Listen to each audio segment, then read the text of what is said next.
Welcome back, this is CerealSnax, and today I want to start a Let's Play of Guild Wars 2. And what I really want to do is back up from all of the specific videos I've been doing about jumping puzzles and my spec and a lot of the detailed things I've been doing with the engineer. And I want to start from scratch and just take the game one step at a time, very slowly, and do a Let's Play and explore every nook and cranny we can explore.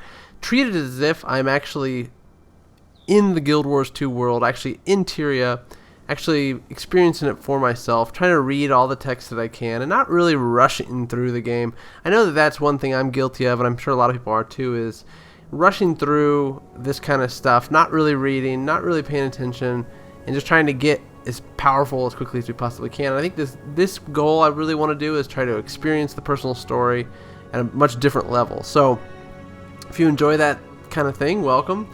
I'm gonna make a Charr. I really want to go through the Charr areas. I've already played a Charr, very high level. Actually, I'm almost level 80, and I don't want to. And there's a lot of little hidden things I'd like to explore with the Charr. I think I missed a lot. You can always miss a lot of stuff. I didn't play Guild Wars 1, so I have some lore background just because of what I've read, but I don't have a ton. But what I want to do is try to gain that knowledge and also share what I've found. One thing about Guild Wars 1 that I've heard many times is that there is a lot of detail in that game, and there's a lot that can be easily missed with one playthrough. So I think this is really valuable. So that said, let's just get started. If you don't know much about the Charr or the game, I'm going to try to keep it to that level to start out and then increase the detail as time goes on and kind of what I'm talking about as if you're playing the game for the first time yourself. So let's start with the Charr. The Charr race was forged in the merciless crucible of war. It is all they know. War defines them, and their quest for dominion drives them ever onward. The weakling and the fool have no place among the Charr. Victory is all that matters, and it must be achieved by any means and at any cost. So we're going to pick them. That's funny because I actually see the Charr as like kind of a metaphor for an MMO player in general. All you care about is loot and killing and questing, which is what the Charr are all about. So that said, of course, you have the 8 classes. If you're not familiar with Guild Wars 2, there are 8 classes, and the class I'm actually going to pick, I'm not going to talk much about the others right now because this is a Let's Play of this particular one. What I'm going to play is a Guardian, which is a heavy armor defensive class. It says protective and defensive magic, a deep sense of loyalty to their allies fuels their passion and power. They're also skilled with a variety of weapons, which they put to good use against their enemies. So I was going to do a warrior Charr, but I feel like that's a little bit, I really want to have a little bit more that I can do that's a little bit more than just plain straight fighting. I want to have something else like defensive magic and that sort of thing. And that's why I'm going with the Guardian on this run through. Plus I think it's fairly unique. I know that a lot of people play Guardian, but I'm not sure that a lot of people play Charr Guardian, so kind of gives him a unique feel and character. So I'm not going to spend a lot of time on character creation. I kind of know what I want to do here, so I'm going to run through it really quick. Plus, you know, it's not as critical in my mind. I like to mess around with character creation, but in this case, I already kind of know what I want him to look like. So we're just going to go through that. I want him to have white fur.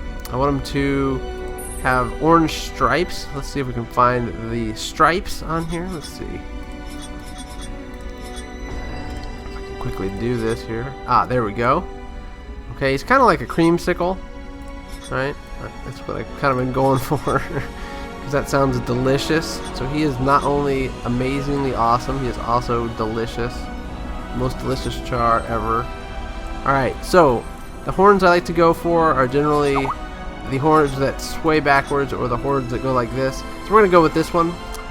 And let's do some face details here. I think I'm going to go with kind of a reddish dark. There we go. Now the only thing I really changed is I like to have his eyes be sort of big. Bigger. Less squinty. I don't know if that makes it more. Oh, there we go. A little bit open. I like his eyes to be open, gives him a little more character. I want his teeth to be massive. Tilt his jaw so you can show off those massive teeth. And then, of course, I like to have horn length the longest you can go. And then probably everybody does that, I'm guessing. But and then make his ears really long. Why not, right? Look at that. Pretty epic. Okay. Now, one thing you don't have to do in Guild Wars 2, really, if you don't want to, is dye in the armor in character creation, because you can do it at any time, and I'll show you that system later on. But for now, I'm just going to leave it the way it is. I mean, I might, heck, why not? I'll just throw red in, just to be different than the blue that they give you. Oh, that really makes that bright red, doesn't it? Let's see here. wasting time making this all red. Whatever. It doesn't matter. Like I said, you can change it later, and I'll show you how to do that once we get into the game. So let's do it. Alright. Now, all of the classes, this is kind of a selection that is specific to just the class, this first question that they ask you. And basically the question is, as a symbol of my dedication, I wear. And you've got 3 options. Now, a Visionary's Helm, Conqueror's Pauldrons, or Fanatic's Pauldrons. Now, I don't see myself as much of a Fanatic, so I think I'm going to go with the Conqueror. And this is going to go along with another choice that I have later on. So, I kind of like this. I was given, when I was young, a famed hero returning from battle stopped to give me his pauldron, so I want to live up to his legend. I too will be a conqueror, so I kind of like that option. Not necessarily because of the look of the shoulder pads, because obviously your shoulder pads change and look later on, but because I don't really see myself as a fanatic, more of just a warrior with extra magic powers. So now you can choose Trouble May Follow Me, but I use my Charm, Dignity, or Ferocity. I'm going to go with Charm. He's got dignity, but he's more charming than he has dignity. He's more of just, you know, straight cut. Now, you can also choose. Now, this is specific to Charr, and the other option that everybody has, that the dignity, the ferocity. This is specific to Charr, and that is the legion that you belong to. And in this case, I'm going to go with the Blood Legion because they typify basically just fighting head on, whereas the Ash Legion and the Iron Legion are more oriented towards stealth and weapons and that sort of thing, respectively. And we'll talk more about the lore of those as time goes on. But for now, I'm picking the Blood Legion. And then all classes get to pick kind of a partner type thing, like a friend that they have specifically. I'm going with Riva, and Riva fights hard and plays hard. Nothing gets her down. She always jokes that her best weapons are her engineering tools and a sharp sense of humor. To Riva, life isn't worth much if it isn't fun. So I like that. That's a good theme for life. So I'm gonna go with her, Riva.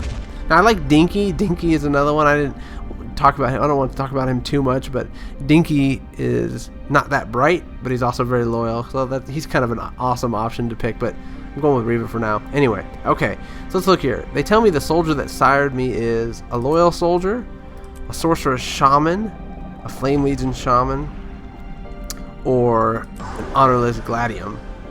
I kind of like the sorceress shaman because nobody trusts him, and I'm kind of having to live up to that. And that's why this character has kind of other idols that are not necessarily his father, and that's why he has these pauldrons. So I don't know. That's just kind of my thought on the storyline for him. And there it is. It writes it out for you, which is very nice. It's kind of a cool Guild Wars 2 thing where you have your story. Though trouble may follow me, I overcome it with charm. I'm a soldier in the Blood Legion, and my war band is my family. I would die for them, especially Riva, my sparring partner. They tell me my sire is a sorceress shaman. I must overcome his reputation, whatever it takes. I'm a guardian. I wear the armor and have the aspirations of a conqueror. This is my story. Signed, CerealSnax. I'm going to do a play on words on my own name. I think that's a good name for a Charr. So let's do it. And this is going to be a cutscene here, and I will not be talking during that. Let you watch it.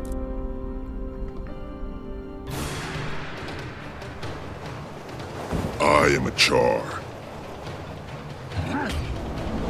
In this world of constant battle, I am the deadliest weapon of all.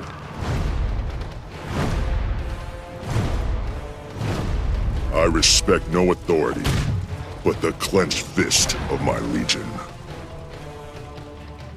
With engines of destruction, we have killed our gods.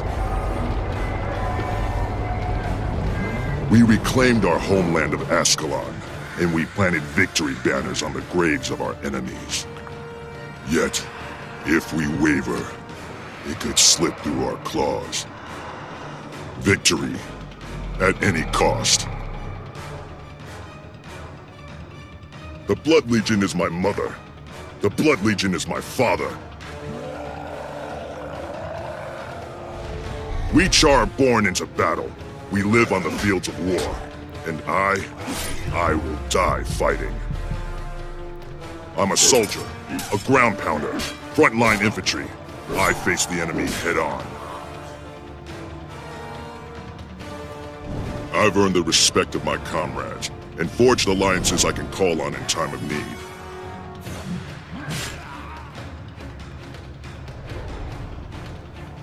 In the Blood Legion, we're taught the meaning of the word duty. We are relentless. Today, the soldiers of the Black Citadel assault the ghosts that plague this land. I've been assigned to reinforce the bulwark. Let the Ash Legion strike from the shadows. Let the Iron Legion build its machines of war. I will not stop fighting until the only thing left standing on the field of battle is me. This is my story.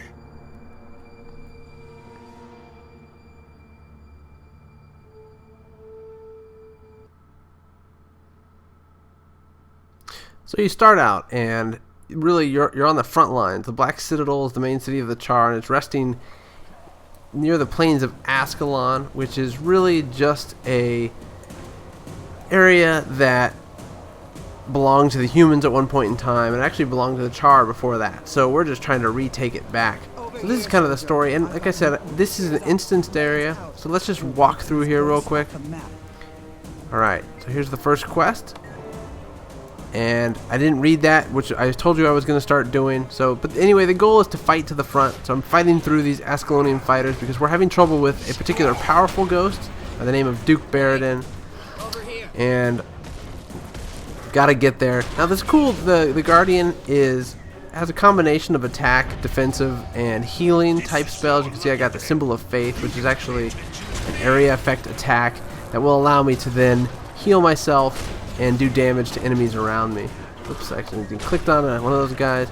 Cool part about Guild Wars 2 is you have a lot of NPCs that you can actually talk to, and sometimes you get specific information, and sometimes they just kind of parrot what all the rest of the NPCs say.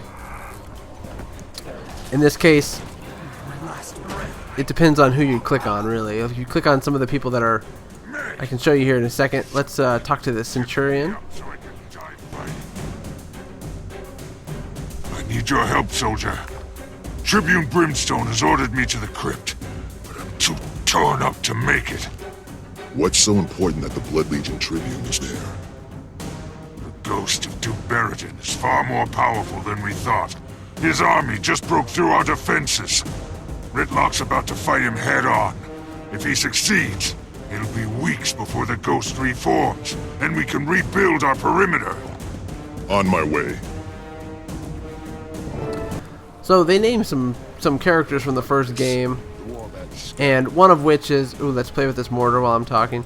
One of which is Duke Baradin, who is actually a human holdout who lived in this region. Actually, his estate is in the plains of Ashford, and I can leave it right now. I just killed those two ghosts over here. We'll go loot them. And Ritlock Brimstone, of course, is a very popular character from Guild Wars 1, if you recall. So you get to start out the game basically fighting alongside one of the most popular Charr characters from the first game. Pretty cool. And you're fighting against a human that actually had a kind of a minor role, I guess you could say, in the first game. But still, probably well known to those people who have played the game and gone through that story. Now, I don't need to be fighting everything, but I do like to unlock some of my skills before I go into this first battle, even though it's not really required. The third skill I got is this Protector's Strike, which surrounds yourself with a shield and damages foes that attack those people that are surrounded with the shield. So kind of neat, kind of a passive-aggressive type skill that the Guardian has. So I've already unlocked all the skills I can. You also get this Virtue of Justice, which burns foes, and then one that actually heals you, this Virtue of Resolve. And I also have a healing skill here, which all classes have some form of that. It's called Shelter. So I've got to get to the Crypt Gate, which I have. Now I've got to join up with Ritlock, so we're going to do that. Do this right here. What's this? Howl the Brazen. So this is one of those characters I could have picked as my friend. I was wondering when you were going to join the party. They told us to kill as many ghosts as we can. You go on ahead. These are mine. Love this job. Alright. So we're going to go... Oops. I can't loot this stuff because this guy's in the way here. Let's loot this. I think I missed it here. Okay. There we go. Alright. So this is like the crypts that are below Duke Baradin's estate, actually. And you can see he's got quite his little army going down here. And these ghosts are just still fighting this combat. They just do not give up. But the funny part about it is that the Charr don't give up either. So it's kind of this eternal struggle between the races. Let's keep going down here, and eventually we'll catch up with everybody else. Okay. Kill Duke Baradin. Good stuff. Ooh, it looks like I'm a little bit late to the party. Actually, there's actually a first part that happens before this. But this is not a difficult thing. This is almost like a tutorial to get you to understand what you're doing here. And it's basically the first story quest in the game. So, pretty fun. All of these starting races have these epic battles that they then face. And which is nice. You know, it throws you into the epic battle right away. You can see Ritlock's kind of just standing there. Ritlock Brimstone. Oop, feared us. We've got another person here. Looks like he's playing a necromancer named Farish. He's helping out here. So like I said, there's nothing really challenging about this particularly. Just kind of knocks you around, shows you how to play. We got this fighter here that's in the back. A couple fighters, why not? While they're fighting the Duke. Just have a little bit of fun here. Alright. Come on, CerealSnax. Alright.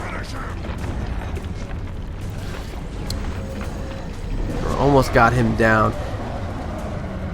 So these ghosts, you know, they've basically cursed this land, and the Charr just want it back, more or less. So Congratulations. Report back to Smokestead.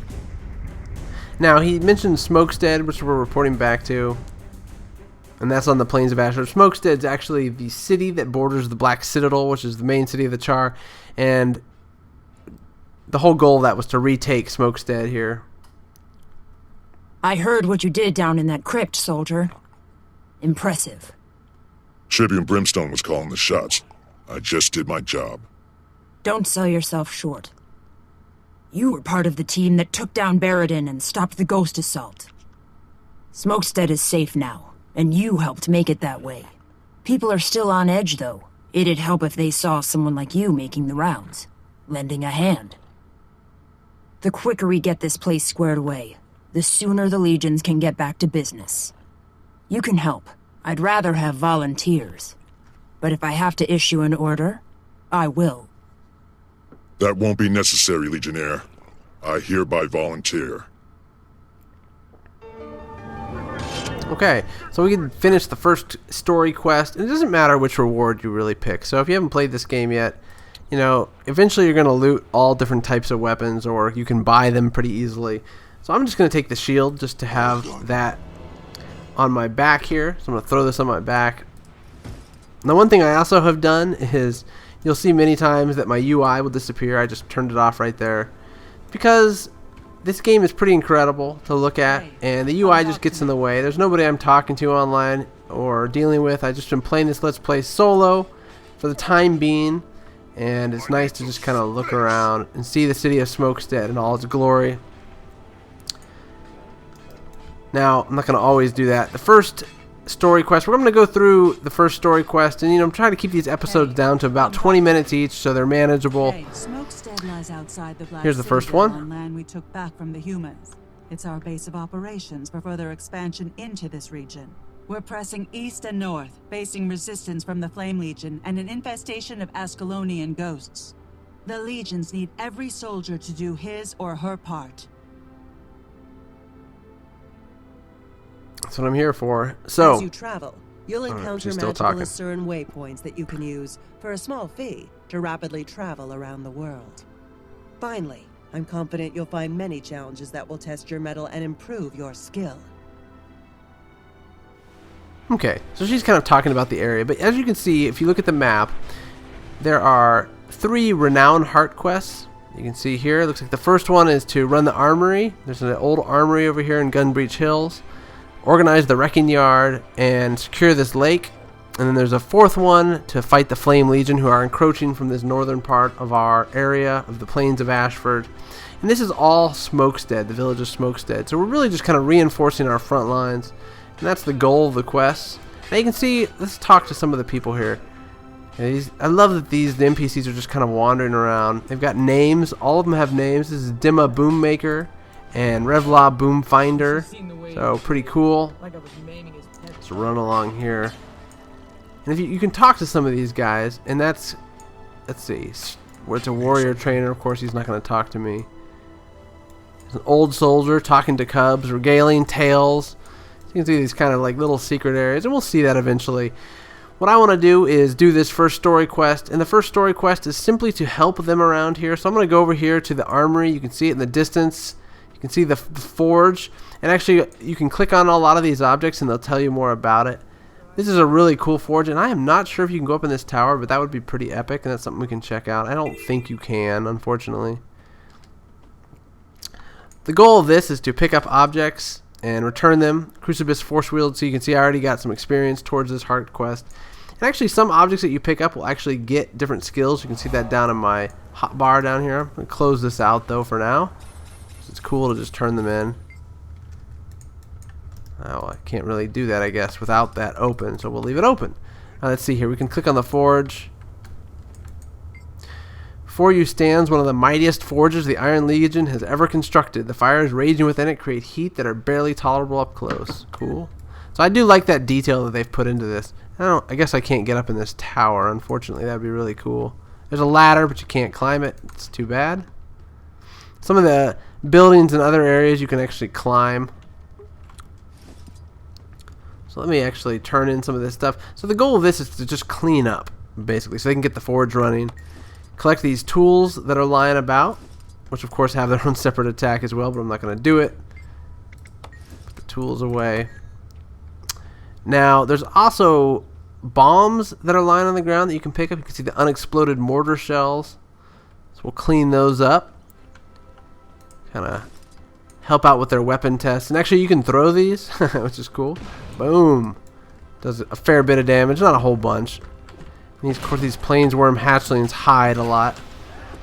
Got him dead pretty quickly. Ooh, I got another shield. It is actually not as good as the one I already had. Interesting. Okay, pick up this mortar here. Now one thing you can do too is just drop them again. The goal is just to clean them up. You don't necessarily need to explode the mortar shells. You just need to get them up off the ground. And you can see my experience is continuing to go up. So I'm helping these guys out. I'm going to try to focus on my story quests. So once I'm done with this, I'm going to go back into the story for as long as I can before I'm going to be forced to do other stuff. You can see I haven't really fought anything yet. And that's my goal. I want to just do as much as I can without grinding through creatures. Because this game is really about the story at my point. And I want to focus on that story as much as possible. So this is Armor Farish's Blight axe, and he says, "My army runs like a well-oiled machine. Parts go in and weapons come out. The gears turn and the workers churn out arms for the legions. Can you smell the oil and black powder? Impressive. What do you do here? I'm the biggest weapon supplier outside the Black Citadel. We also turn out ready-made weapons and parts for turrets and catapults. You have turrets. Can I use them? Far be it for me to get in the way of you and a turret, but they pack quite a wallop, so mind where you aim." So get these like turret things, and actually sometimes you're able to actually use them. It seems like they're kind of bugged out at the moment. I can't actually get in them, but I have gone inside them before and actually used them, and that's kind of cool. Alright, let's see here. Let's pick up another unexploded mortar shell. Clean this place up a little bit. So this is kind of the format I want to do for my Let's Play. I really want to take my time, like I said, and just show things off. Explain some things. If you guys haven't ever played Guild Wars 2 before and you have questions about some of the things I'm showing off and don't make sense to you, let me know. Now you can see I completed this Crucibus Force Wield quest. So I got an email from him. And I got an email from my quest giver as well. I'm not going to read through these two, but basically the gist of it is, with my quest, they want me to return back to Black Citadel because they said the members of my warband that I left behind suffered near total losses. Then it's my fault. They're blaming me for it, so I have to go to the Black Citadel, which is behind that wall over there. It's the main city of Charr. And let's talk to this guy whose quest I completed. Once you complete quests, it's actually not that guy. I'm incorrect. Once you complete quests, you can actually talk to the quest giver, and the one that's over here, the renowned heart quest giver, will actually sell you items for karma, which is a type of thing that you can loot, and I'll talk more about that as well. There's a lot to talk about in this game, so I'm trying to just show you the story and the basics to start out, and we will continue to get deeper and deeper as time goes on. I can buy a shield or crude salvage kits. I currently have 0 karma. You have to do events to get karma.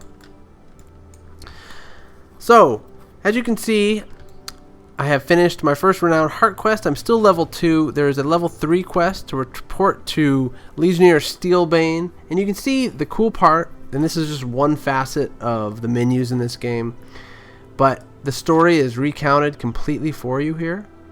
Has my story that I read out to you when I started it. It has what options I picked when I started the story. You know, my Conqueror's Pauldron, Sorcerer's Shaman for my sire, Riva, the Blood Legion for my Legion, and then I'm a Charming.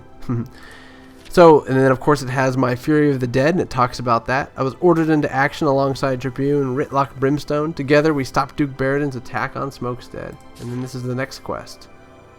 So, that's the first episode of my Let's Play of Guild Wars 2. And if there's anything about the format you'd like to see differently or change, please let me know. I'm just going to continue on this route. When you see me again, I will be in the Black Citadel, going to complete or start my level 3 quest, Chain of Command. So if you liked, please like and subscribe. And I hope to see you again for episode 2. So thanks for joining me. Take a look at this guy before we go. Pretty beautiful. Cool. CerealSnax. Look at that guy. Creamsicle Charr. Thanks for joining me.